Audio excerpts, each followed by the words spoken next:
Bam, there you go. That's what I'm talking about. Lifted another 2 more inches. Made our homemade blocks right here and lifted her up. And that's what we got now. Yeah, buddy. All right, here we go. So what we're gonna do in this step is we're going to remove this grille and these headlights and quite possibly this bumper as well. So let me see if I can set this up and we'll get going. Thank you. All right, so we're going to remove this screw right here. We got a screw down here in the corner, screw over here in this other corner. And we're going to get those out and we'll take this grill. Okay.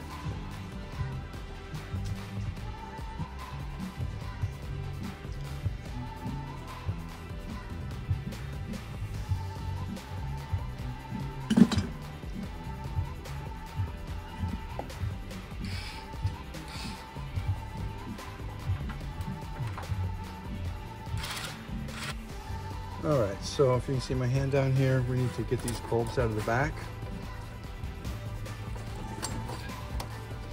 Pull that out. Try not to touch the glass part. Any oil on your hands or something to mess up that bulb and it'll burn out prematurely. You don't want to do that. Here's the other one. Pull it out. There you go. All right, let's talk about this one.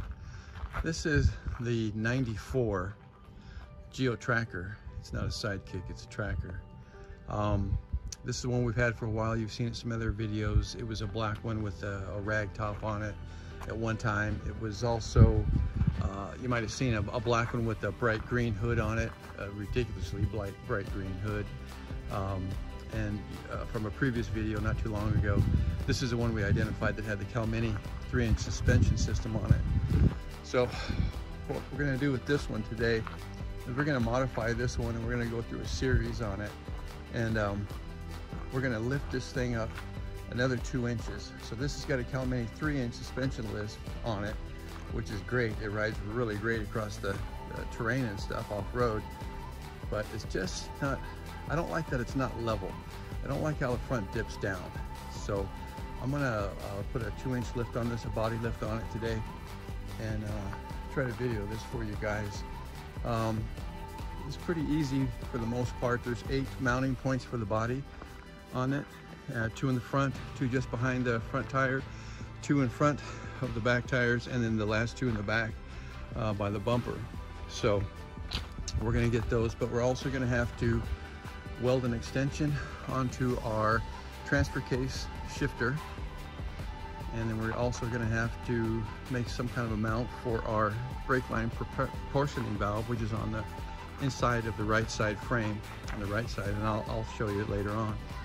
And we're going to pull that off, and then everything else should probably fall into place pretty good. You can see here I've already got the grille and the headlights off.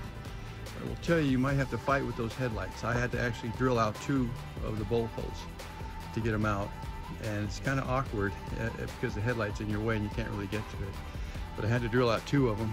But the other ones, I put some WD-40 on them the night before and I loosened them up. So I've seen guys have to break every one of them and drill every one of them out. But we got them all out but 2. So anyway, that's where we're going to pick up at from here. And we're about to start building our little blocks and making our homemade lift kit for this thing. So stay tuned.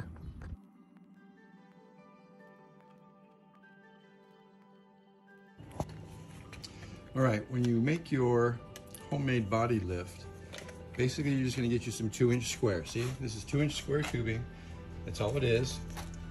And then you're gonna take it and you're gonna measure this into 8 3-inch pieces. See it? See the little white chalk marks? So you need 8 of these body lift up mounts. And so basically all you're gonna need is 2 feet of this square tubing. 2 feet of this square tubing, cut it into 8 3-inch pieces, okay? That's what you do.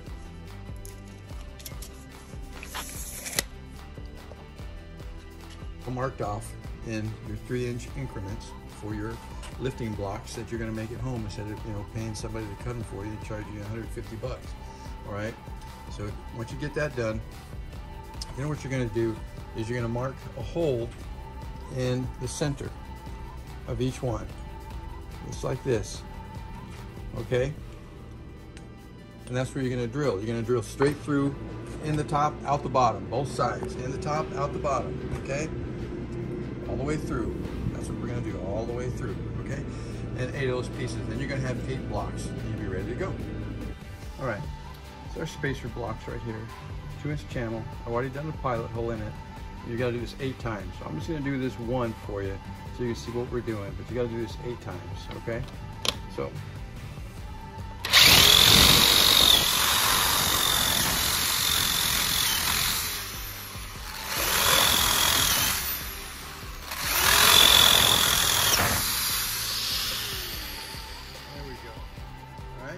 Both sides, 8 times. 8.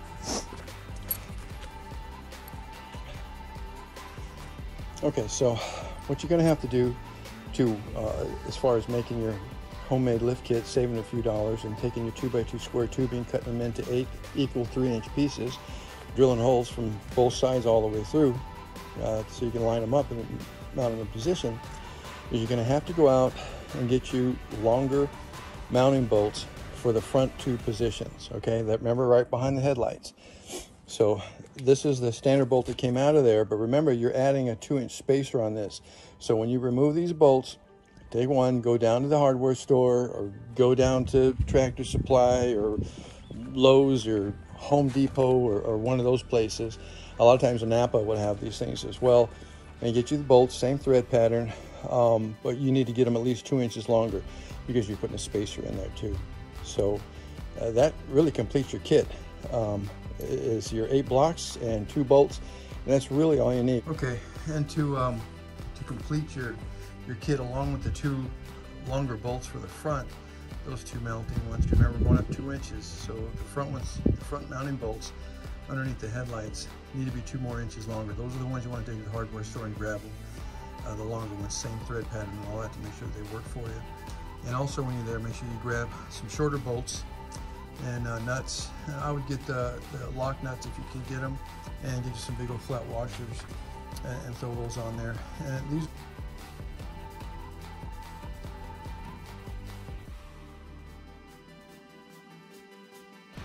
bolts, 3 bolts, 10 millimeter, and that comes out and out of the way, and that exposes your hose for your fuel tank, your filler hose right there. We're going to loosen that up and probably pull it off because we're going to start jacking this thing up. We're going up 3 inches, so we don't want to overextend it. Okay? Later. Anyway, there's not much light in here, but here's your breather hose. It's disconnected. Here's your filler hose. It's disconnected. Okay? That way, when we start jacking this thing up, we're not stretching and damaging anything. The other thing you're going to want to do is you're going to want to remove your 4-wheel drive transfer case shift knob right here. So, okay, get that out of the way. So right here's a quick shot. We've removed the mount from up front right here. Took that out, gone through in the front on both sides, as you can see right there. That's why you had to move the headlights out of the way. We went up underneath, and we did the rest of the mounts, like this one right here, and this one back here. And then what you have to do is you have to crawl up under here, and you've got to, if I can get this thing up in there, you've got these brake lines running through here and to your proportioning valve. And what you got to do is you got to disconnect that, because some of this stuff is hooked to the body and the frame. So when you start jacking this up, you're going to stretch these lines. You just don't want to damage any of these lines. So make sure that you disconnect that as well. Okay? All right, so there we go. See, it's out now, and we can move it, see? That way it's going to slide up, and we're not going to pull these brake lines apart. Cool? All right.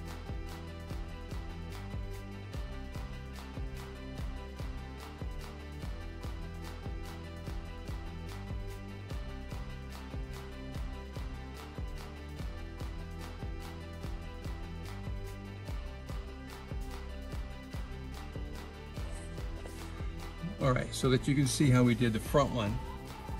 See it right here? There's our block that we did, 2 inches, and it has a hole to drill all the way through it on our pad. And we got the longer extended bolts for the front, and that's all it was for that. That was actually very easy. There, see? That's how they go, just like that. And it's pretty simple. And we'll look at one more here. See it? And see how that's working? Just like that. See? There you go. That's how it's done.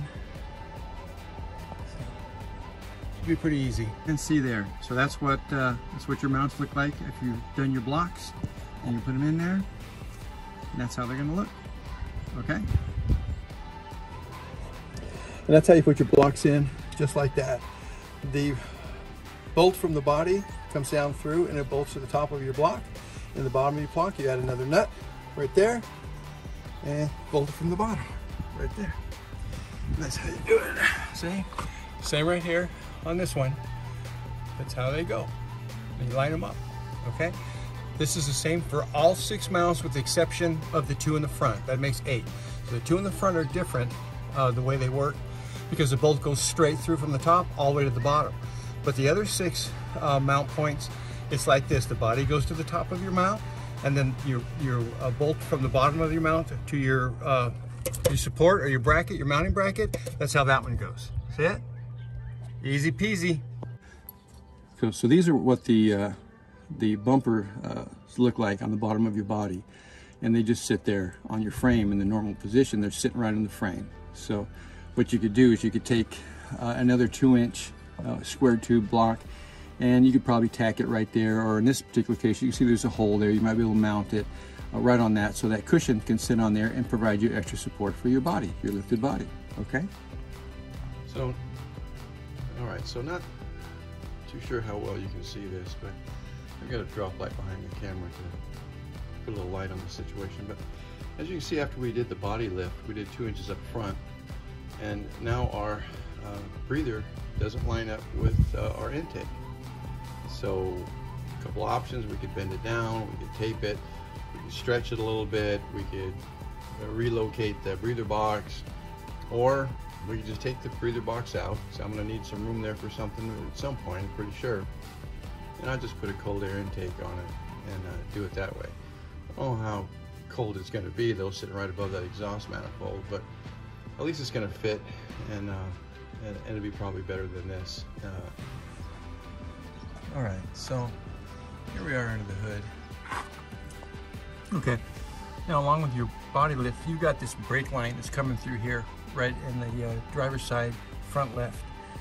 What you got to do is you got to make a cut right down here. This is just a plastic liner. Cut it right down there to take the stress off of this brake cable. We've already disconnected it from here, but that's not enough. This thing gets going, and the travel that this Calmini suspension system has, plus the body lift, yeah, we have to cut this and bring it back down and move that out of the way. Okay? And on the inside, you can see it right here. This is it here, right down there. And we're just gonna lift that clip out and slide that thing back down out of the way. We might pull this one out of this clip just to give it that flex that we need, okay? See, here's how you can see how we did this. And now this just slides back down, and it took a lot of the slack. I got plenty of slack now on that. So I just want to show you that too. One, we have to put an extension on here because we dropped it. Look at how far we dropped down in there. And then what I'm going to do is I'm going to cut out this space right here so that I can have more room for this to go back as I need it to go. So that's what's going to happen. I'm about to cut that out right there. That's going to give me more space. And then I'm going to weld an extension on here, an extension on there. I'm going to weld an extension right there and get that back up. So it's going to look something like, something like that when I'm done. It'll look like that. That's the way I'm going to do it. So you can see it there. So that's how it go. Okay?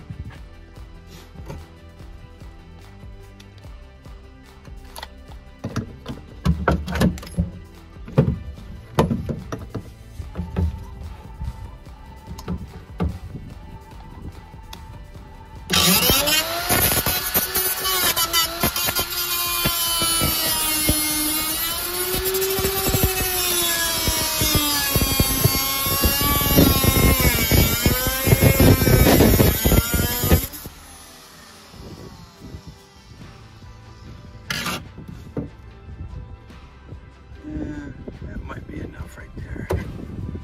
Let's see. All right, so there you go. Just burnt that in, put us a couple of tacks in there. That's gonna hold it just fine. So that's how our extension went. So, all set. Now we'll start putting it back together. Because I would cut it here, still screw it down, but eliminate this area right here. So cut right there, and we can use the holes on each side. I'll still have my access points here, or my mounting points here for my plastic covers for my console. But and this is how your shifter actually came out when we got all done with it. And our body lift, see it? Comes in pretty good. Got plenty of room there. Everything's fine. Cool beans. All right, we're gonna remove the bumper. You can see right in there. There's two 12mm bolts here and here. We're gonna grab those next and get that out of there.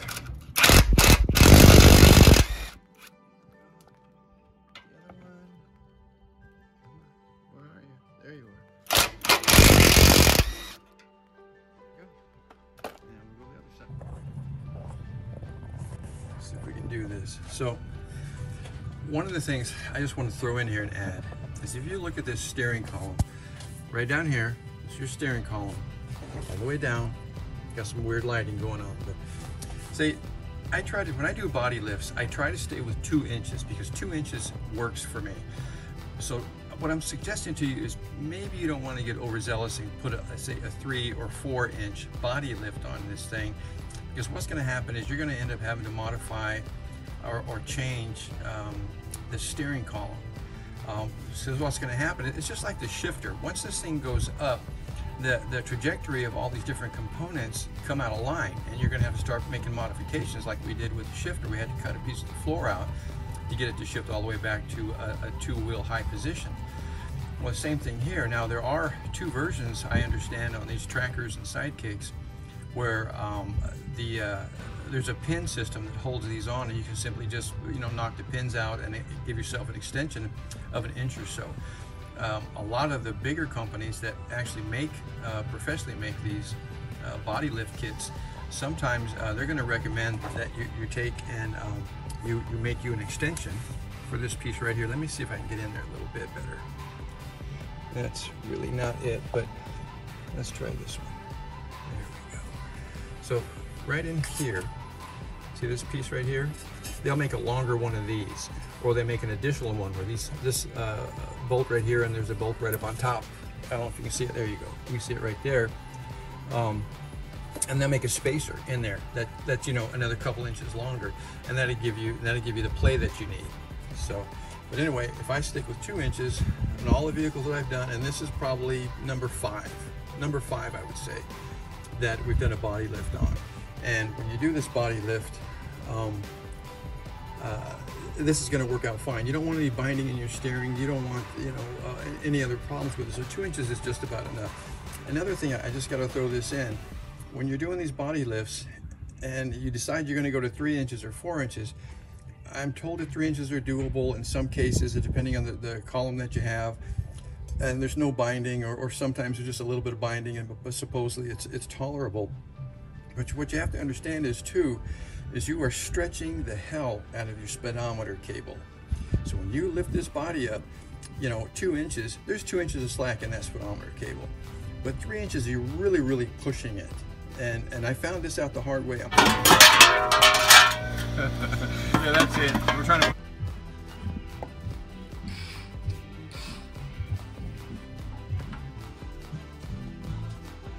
All right, so what do we remove?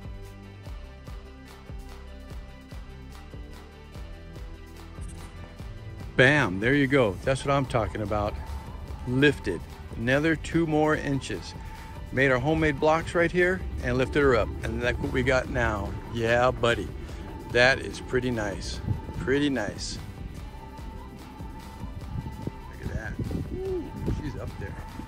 That's pretty good. You don't see a lot of lifted trackers this high, but you got one here now. So this is kind of how we do it here. So there's your lift. Attaboy, look at that. Yeah.